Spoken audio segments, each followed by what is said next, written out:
খেজুর গাছ কমছে কদর, নতুন করে রোপণেরও ভাটা, এমন ভাবনাকে যেন পাল্টে দিয়েছে রাজশাহীর চারঘাট সহ কয়েক উপজেলার চাষিরা। খেজুর গাছ এখন তাদের ভাগ্য বদলের আশীর্বাদ। তাদেরই একজন সাজদার রহমান। আম চাষি হলেও খরচের তুলনায় লাভ কম, তবে আমবাগানের পাহাদার হিসেবে প্রবেশ পথে রোপণ করা খেজুর গাছ তার আশার আলো। বিগত বছরের মতো এবারও শীত মৌসুমে তার ৮০টি খেজুর গাছ থেকে রস সংগ্রহ করবেন। 40 কেজি করে গুড় হয়, ৮,০০০ টাকার মতন হয়। এদিকে মাস ৬ চলে, সংসার চলে। বাড়ি ঘর দিছি, এখন খেজুর গাছেই টাকা বেশি, এখন আর আম গাছের টাকা নেই। খেজুর গাছ থেকেই বাড়ি করেছি।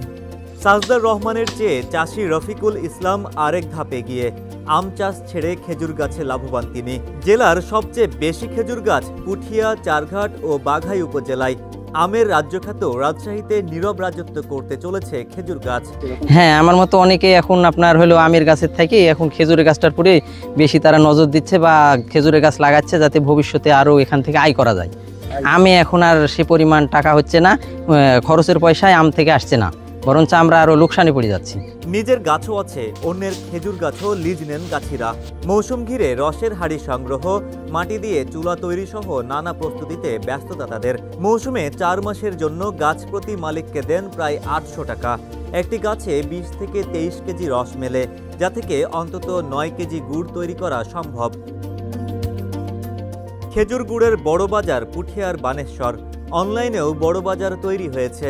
রাজশাহীর আমের পাশাপাশি খেজুরের গুড়টা রাজশাহীর ঐতিহ্য হওয়ার কারণে আমি এখানে অনলাইনের মাধ্যমে খেজুরের গুড়টা বাংলাদেশের বিভিন্ন প্রান্তে এবং আমার বিভিন্ন বন্ধু বান্ধবের সার্কেলের মাধ্যমে আমি বাংলাদেশের বিভিন্ন অঞ্চলে আমি দিয়ে থাকি। আমি বিগত বছরগুলোতে যদি পর্যায়ক্রমে লক্ষ্য করে থাকি, তাহলে প্রথম বছরে আমি ৫ টন এবং পর্যায়ক্রমে গত বছর আমি ৯ টনের মতো গুড় সেল করছি। কৃষি অধিদপ্তরের তথ্য বলছে জেলায় খেজুর গাছ প্রায় ১১ লাখ। নভেম্বর থেকে ফেব্রুয়ারি রস সংগ্রহ ও গুড় তৈরি যুক্ত হন অন্তত ৫০,০০০ মানুষ। গত মৌসুমে প্রায় ১০,০০০ টন গুড় উৎপাদন হয়, যার বাজার মূল্য ছিল ২০০ কোটি টাকার ঘরে। আমরা খেজুর গাছ লাগানোর জন্য উৎসাহ দিয়ে যাচ্ছি। এটা অ্যাগ্রো ফরেস্ট্রি বা আইল ফসল হিসেবে এটা লাগানো যায় খেজুরের চারাগুলো। কৃষকরা যদি সচেতন হয় তাহলে ভেজাল মুক্ত গুড় উৎপাদন করা সম্ভব। আর কেউ যদি আইন অমান্য করে, আমরা উপজেলা প্রশাসনের সহায়তায় তাদের বিরুদ্ধে ব্যবস্থা নিব। গুড়ের মান ও সুনাম রক্ষায় চাষিদের সচেতন থাকতে হবে। লোভে পড়ে ভেজাল গুড় তৈরিতে যেন কেউ জড়িয়ে না পড়ে, এমন পরামর্শ কৃষি অধিদপ্তর সহ সংশ্লিষ্টদের।